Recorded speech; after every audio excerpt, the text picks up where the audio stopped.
محبت میں اتنے بڑے بڑے علماء دانشوران دور سے چل کر کے یہاں تک آئے آپ کی ملاقات کے لیے. دیکھیں کس حال میں ہیں, کیا پڑھ رہے ہیں.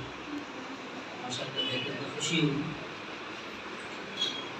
پڑھنے کے لیے آئے نا, کیا پڑھنے کے لیے آئے؟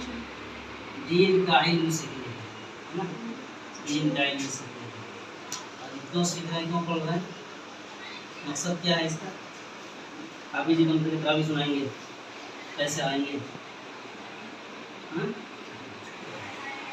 مقصد یہ ہے کہ ہم اپنے خدا کو پہچان سکیں, ہے نا, اس کو راضی کر سکیں. یہی مقصد, سب کا مقصد یہ ہونا چاہیے, ہے نا. ہم اس علم کو حاصل کر کے اپنے خدا کو پہچانیں گے اور خدا کو راضی کریں گے. ہمارا خدا ہم سے راضی ہو جائے.